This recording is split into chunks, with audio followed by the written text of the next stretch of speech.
একই শরীরে বাস করে দুজন আলাদা মানুষ, একজন ছেলে অন্যজন মেয়ে। দুজনের মধ্যে যেই কারোর সাথে ঘনিষ্ঠ হতে নেয় তখনই সে রূপ বদলে পরিণত হয় অন্য এক নারী অথবা পুরুষে। আবার সন্ধ্যা 6টা বাজতেই মেয়ে ছেলে হয়ে যায়। একজন যাকে ভালোবাসে অন্যজন তাকে সহ্যই করতে পারে না। এ কেমন জটিল ত্রিকোণ প্রেমের ফাঁদ! এ এক অদ্ভুত রহস্য বড় গল্প, যার সব উত্তর পেতে আমাদের পুরো গল্পটি দেখতে হবে।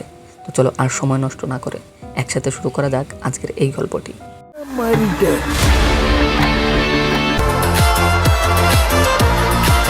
ஆறு என்னன்னு எனக்கு சத்தியமா இன்னும் தெரியல பட்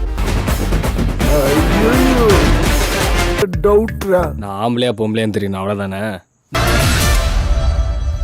யாரோட ட்ரெஸ் இது?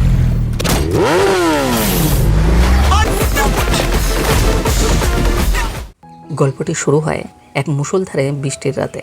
হাসপাতালে যাওয়া সব রাস্তা বন্ধ থাকায় এক দম্পতি বাধ্য হয়ে নিজেদের বাড়িতেই সন্তান জন্ম দেন। বিয়ের দীর্ঘ 15 বছর পর সন্তান হওয়ায় তারা আনন্দে ভেসে যান। কিন্তু সেই আনন্দ মুহূর্তে ফিকে হয়ে যায় যখন দেখা যায় নবজাতক শিশুটির শরীরে কোনো সারা শব্দ নেই, তার নিঃশ্বাসও চলছে না। সন্তানের করুণ অবস্থা দেখে বাবা তাকে কোলে নিয়ে বৃষ্টির মধ্যেই বাইরে ছুটে যান। তার মনে পড়ে যায় বহু বছর আগে দেবীর দেওয়া সেই স্বপ্নাদোষের কথা। স্বার্থ বলে সঠিক শ্রদ্ধা জানালেই মিলবে মুক্তি। বাবা শিশুটিকে আকাশের দিকে তুলে দেবীর কাছে আকুল মনে জীবন ভিক্ষা চান। ঠিক তখনই এক অলৌকিক দৃশ্য ঘটে। আকাশ থেকে এক তীব্র ঐশ্বরিক আলো নেমে এসে শিশুটির বুকে ঢুকে পড়ে এবং সে কেঁদে ওঠে। তবে এই বেঁচে ওঠার সাথে সাথেই নেমে আসে এক অদ্ভুত অভিশাপ। ওই আলোর প্রভাবে শিশুটি দিনে 12 ঘন্টা সকাল 6টা থেকে সন্ধ্যা 6টা মেয়ে এবং রাতে 12 ঘন্টা সন্ধ্যা 6টা থেকে সকাল 6টা ছেলে হয়ে বাঁচতে শুরু করে। মা বাবা অনুবাদন করেন শিশুটি বড় হলে সমাজ এই সত্য কোনোদিনই মেনে নেবে না। তাই সন্তানকে এক সুরক্ষিত জীবন দিতে তারা লোকালয় ছেড়ে কোডাই কানালের নির্জন এলাকায় গিয়ে থাকতে শুরু করেন এবং তার নাম রাখেন রজনী। দিনের মেয়ের জীবনটা রাতের ছেলে দেখতে পেত না, আবার রাতের ছেলের জীবনের খবরাখবর দিনের মেয়ে জানতে পারতো না। নিজেদের মধ্যে তালমিল রাখতে তারা ফোনে সারাদিনের ঘটে যাওয়া সব ঘটনা ভিডিও রেকর্ড করে রেখে যেত। এভাবেই জীবন কাটছিল তাদের। কিন্তু একদিন এক মর্মান্তিক সড়ক দুর্ঘটনায় তাদের বাবা মা দুজনেই মারা যান। খবর পেয়ে দিনের বেলায় মেয়ে রজনী একাই বাবা মার অন্তিম সংস্কার সম্পন্ন করে ফেলে। রাতে রজনী যখন ছেলেতে রূপান্তরিত হয় সে জানতে পারে মা বাবা আর নেই এবং তাদের শেষকৃত্যও শেষ হয়ে গিয়েছে। মা বাবাকে শেষবারের মতো দেখতে না পারায় ছেলে রজনী কষ্টে ভেঙে পড়ে এবং মেয়ে রজনীর ওপর প্রচণ্ড ক্ষুব্ধ ও রাগান্বিত হয়ে ওঠে। সে পণ করে মেয়ে রজনীকে কোনোদিন সে ক্ষমা করবে না। এভাবেই বেশ কয়েক বছর কেটে যায়। মেয়ে রজনী একটি ডিএনএ গবেষণা প্রতিষ্ঠানে ইন্টার্ন হিসেবে যোগ দেয়। সেখানে তার সাথে পরিচয় হয় সহকর্মী কার্তিকের, যে ডিএনএ প্রজেক্ট বেশ অভিজ্ঞ কিন্তু ভীষণ সাদাসিধে একজন ছেলে। আস্তে আস্তে কার্তিকের সাথে মেয়ে রজনীর মন দেওয়া নেওয়া শুরু হয়। অন্যদিকে রাতের সেই রজনী একটি নাইট ক্লাব বারটেন্ডার হিসেবে চাকরি পায় এবং প্রথম দর্শনেই প্রিয়া নামের এক রূপসী মেয়ের প্রেমে পড়ে। আবার সেই বারেই রজনীর এক রাজু নামের লোকের সাথে আলাপ হয়, যার সাথে তার বন্ধুত্বপূর্ণ একটি সম্পর্কও তৈরি হয়ে যায়। একদিন রাজু বেশ মদ্যপান করে ফেললে তাকে সাথে নিয়ে রজনী তার বাড়িতে আসে। আর পরদিন সকাল 6টা বাজতেই রজনী মেয়ে হয়ে গেলে রাজুভাই সত্যটি নিজ চোখে দেখে ফেলে চমকে যান। তবে রাজুভাই কথা দেন যে এই গোপন সত্য তিনি কাউকেই বলবেন না এবং ছেলে রজনীর এক পরম অনুগত বন্ধু হয়ে ওঠেন সে। অফিসের এক শয়তান কর্মকর্তা রামালিঙ্গম ও বিদেশি প্রজেক্ট হেড রাজশেখর রজনীর ফাইলের অস্বাভাবিক ডিএনএ ডেটা দেখে পুরো রহস্য জেনে ফেলে। তারা রজনীকে নিয়ে ভয়ঙ্কর গবেষণা চালাতে চায়, যার পরিণতিতে রজনীর যে কোনো একটি সত্তাই কেবল বেঁচে থাকবে, হয় মেয়ে রজনী না হয় ছেলে রজনী। যাই হোক, এরপরে বিভিন্ন বিভ্রান্তির পর মেয়ে রজনীর বয়ফ্রেন্ড কার্তিক এবং ছেলে রজনীর প্রেমিকা প্রিয়া দুজনেই তাদের এই 12 ঘন্টা রূপান্তরের অবিশ্বাস্য সত্য জেনে যায় এবং একটা সময় তারা দুজনে এই বিষয়টি মেনেও নেয়। কিন্তু একদিন যখন কার্তিক এবং প্রিয়া দুজনেই একে অপরের কাছাকাছি আসে, দুজনে ঘনিষ্ঠ হয়, তখনই ঘটে এক বিপত্তি।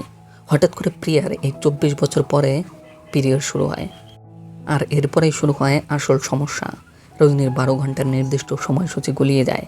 এখন থেকে নির্দিষ্ট সময় ছাড়াই হঠাৎ সে ছেলে থেকে মেয়ে বা মেয়ে থেকে ছেলে হয়ে যেতে শুরু করে। কার্তিক দিনরাত ল্যাবে এই নিয়ে গবেষণা এবং বিভিন্ন আবিষ্কার চালিয়ে যায়। সে জানতে পারে রজনীর হৃদস্পন্দন যখনই অতিরিক্ত বেড়ে যায় তখনই তার রূপ বদলে যায়। পরিস্থিতি সামাল দিতে কার্তিক একটি বিশেষ ক্যাপসুল উদ্ভাবন করে, যা খেলে রজনীর টানা 4 ঘন্টার জন্য যে কোনো একটি রূপে স্থির থাকতে পারবে। এরপরেই একদিন প্রিয়ার এক বান্ধবীকে মা বাবার চিতার সামনে কাঁদতে দেখে ছেলে রজনীর চোখের পর্দা খুলে যায়। সে বুঝতে পারে মা বাবার মৃত্যুর দিনে মেয়ে রজনীও কত একা আর অসহায়ভাবে সব কষ্ট সহ্য করেছিল। এতদিন ধরে মেয়ে রজনীকে ঘৃণা করার অনুশোচনায় ছেলে রজনী ভেঙে পড়ে এবং তাকে মনে মনে ক্ষমা করে দেয়। কিন্তু রাজশেখর ও রামালিঙ্গম রজনী ও কার্তিককে অপহরণ করে এক নির্জন জায়গায় নিয়ে যায়। তারা ভেবেছিল ক্যাপসুলের প্রভাবে রজনী এখন দুর্বল, কিন্তু তাদের দুজনের নিজস্ব একটি টোটকা ছিল। 2 মিনিট নিজের শ্বাস বন্ধ করে রাখলে ওষুধের কোনো কার্যকর হবে না, সে আপনা আপনি ছেলে রূপ ধারণ করবে। আর এখানেও তাই হয়, সে হঠাৎ করে সেই শক্তিশালী ছেলে রূপ ধারণ করে গুন্ডাদের উপর এরপরেই তাণ্ডব চালায়। এই চরম মুহূর্তে রাজু ভাইও বিশাল দলবল নিয়ে রজনীকে বাঁচাতে এগিয়ে আসেন। তবে লড়াইয়ের শেষ মুহূর্তে রাজশেখর সুযোগ বুঝে অন্তত নির্মমভাবে ছেলে রজনীর বুকের ঠিক বাঁ পাশে হার্টের ওপর চাকু বসিয়ে দেয়। রক্তাক্ত রজনী মাটিতে ঢলে পড়ার সাথে সাথেই বিদ্যুতের এক প্রচণ্ড ঝাটকা খেলে সে আবারও মেয়েতে পরিণত হয়ে যায়। হাসপাতালে নেওয়ার পর ডাক্তার জানান চাকুটির মারাত্মক আঘাতে রজনীর হার্ট নষ্ট হয়ে গেছে। অবিলম্বে হার্ট ডোনার না পেলে তাকে বাঁচানো অসম্ভব। প্রিয়ার ধনী বাবার সহায়তায় জরুরি ভিত্তিতে এক মৃত ব্যক্তির হার্ট সংগ্রহ করে রজনীর শরীরে হার্ট ট্রান্সপ্লান্ট সম্পন্ন করা হয়।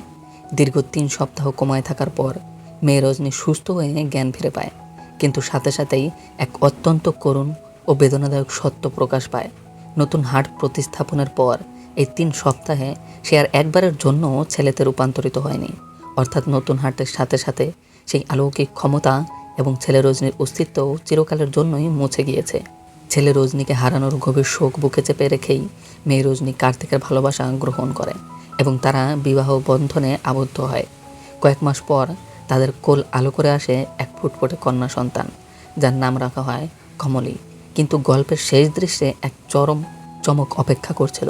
বাচ্চাটি বয়স যখনই সন্ধ্যা 6টা পার হয়, ঘরের সবার চোখের সামনেই সেই ছোট্ট কন্যা সন্তানটি কমলী একটি ফুটফুটে ছেলে সন্তানে রূপান্তরিত হয়ে যায়।